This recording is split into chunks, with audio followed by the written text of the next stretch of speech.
चलो तो बाल मित्रों आज આપણે ભણીશું અવયવ અને અવયવી।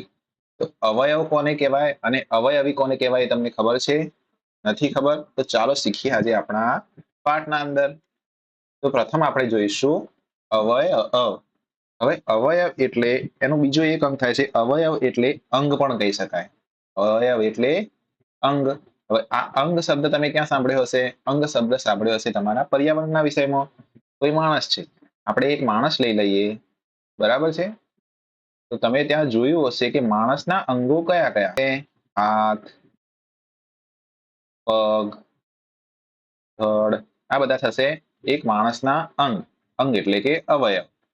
હવે એનો મતલબ શું થયો કે જે વસ્તુ વડે, જે અંગો વડે માણસ બન્યો છે, તો એ શું થયા એના અંગો અથવા તો અવયવ। એવી જ રીતે આપણે કોઈ સંખ્યા લઈએ તો સંખ્યા જે નાની સંખ્યાઓ વડે એ સંખ્યા બની હોય એ એની શું કહેવાશે?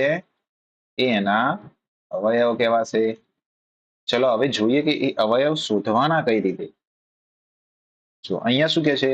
અવયવ એટલે એવી સંખ્યા કે જેના વડે આપેલી સંખ્યાને નિશેષ ભાગી શકાય।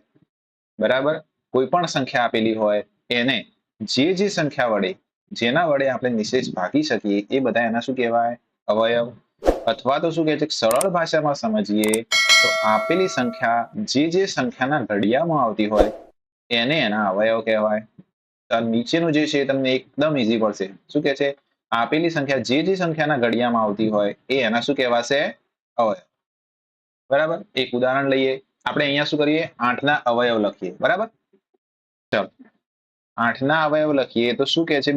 બીજી લાઈનના અંદર શું કીધું એને? 8ના અવયવ લખવા માટે કે 8 જે સંખ્યાના ઘડિયામાં આવતું હોય એ બધા જ એના શું કહેવાશે? અવયવ। હવે આપણે 1 થી ચાલુ કરીએ। 1ના ઘડિયામાં 8 આવશે। હા, 1 અઠ્ઠા 8। બરાબર? તો હા, 1 પણ એનો અવયવ થશે। હવે આપણે 2 ને લઈએ। 2ના ઘડિયામાં 8 આવશે। હા, 2 ચોક 8 એટલે 2 પણ એનો અવયવ થશે। પછી 3 લઈએ। બરાબર?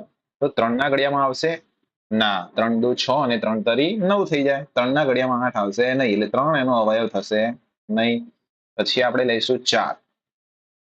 4ના ઘડિયામાં 8 આવશે તો હા, 4 દુ 8 તો 4 પણ એનો અવયવ થઈ ગયો। હવે જોઈએ 5। 5ના ઘડિયામાં આવશે? 5 એકા 5, 5 દુ 10 તો 5 એનો અવયવ થશે નહીં। હવે 6 નો જોઈએ। 6ના ઘડિયામાં પણ 8 આવશે નહીં તો 6 પણ એનો અવયવ થશે નહીં। 7ના ઘડિયામાં પણ 8 ના આવે। 7 એકા 7, 7 દુ 14 થઈ જાય તો એ બી નહીં થાય। અને હવે જોઈએ આપણે 8 તો 8ના ઘડિયામાં 8 આવશે। 8 એકા 8 તો 8ના અવયવ કેટલા થયા? હવે ટોટલ અવયવ આપણે લખીએ તો થશે 1, 2, 4 અને 8। તો 8ના કુલ કેટલા અવયવ થયા?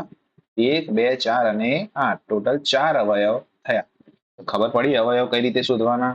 એવી સંખ્યાઓ કે જેના ઘડિયામાં આપેલી સંખ્યા આવતી હોય એ એના શું થશે? અવયવ। બરાબર? અહીંયા શું કહે છે? બધી જ સંખ્યાઓ 8ના ઘડિયામાં આવે છે તેથી આ બધા જ 8ના શું થશે? અવયવ થશે। અહીંયા તમારે જો 12ના અવયવ શોધવા હોય તો શું કરવાનું? ચલો તમારી નોટબુક લઈને જુઓ 12ના અવયવ કેટલા આવે છે। મારા પહેલા કોનો જવાબ આવે છે જુઓ। અહીંયા 12ના અવયવ શોધીએ તો 12 માટે શું કરીશું? આપણે પહેલા 1 લઈએ તો શું કરશે? આપણે અવયવ એક સાથે શોધીશું। અહીંયા 1ના ઘડિયામાં 12 આવે છે? હા, તો ક્યારે આવે છે? 12 એકા 12। એનો મતલબ શું થયો કે 12ના ઘડિયામાં પણ 12 આવતા જશે।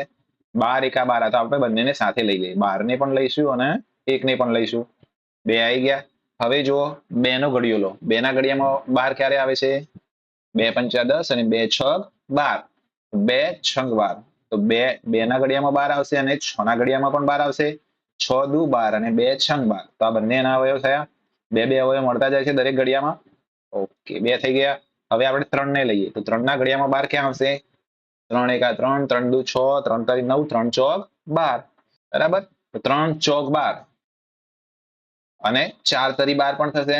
4ના ઘડિયામાં પણ 12 આવશે તો 3 અને 4 બંને એના શું થયા? અવયવ। હવે તમે 5 લઈ લો। 5 દુ 10, 5 તરી 15 તો 5 એના અંક આવશે નહીં તો 5 લખવાના નહીં। 6 લઈએ। 6 ઓલરેડી આવી ગયા છે। બરાબર છે? 6ની ઉપરની હવે જુઓ એક અંક મળી ગયો અહીંયા ઉપરનો, એના ઉપરની બધી જ સંખ્યાઓ 6 થી મોટી કોઈ સંખ્યા હશે એ બધી સંખ્યા તમારા આના અંદર આવી ગઈ છે. જો તમે આ રીતે ડબલ ડબલ અંકો લખ્યા જશો તો તમને અવયવ જલ્દી મળશે. જેમ કે જો 1 ના ઘડિયામાં 12 ક્યારે આવે છે? 12 એકા 12. 12 ના ઘડિયામાં 12 આ રીતે જ આવશે, 12 એકા 12. 2 ના ઘડિયામાં 2 છંગ 12 અને 6 ના ઘડિયામાં 6 દુ 12. 3 ના ઘડિયામાં 3 ચોક 12 અને 4 ના ઘડિયામાં 4 તરી 12. તો આ બધા તમને ઝડપી બધા અવયવો મળી ગયા. ટોટલ કેટલા અવયવ મળે તમને? 1 2 3 4 5 અને 6. તો 12 ના ટોટલ અવયવ કેટલા થયા? 6. તો અવયવ શોધતા આવડશે આવી રીતે? ઓકે.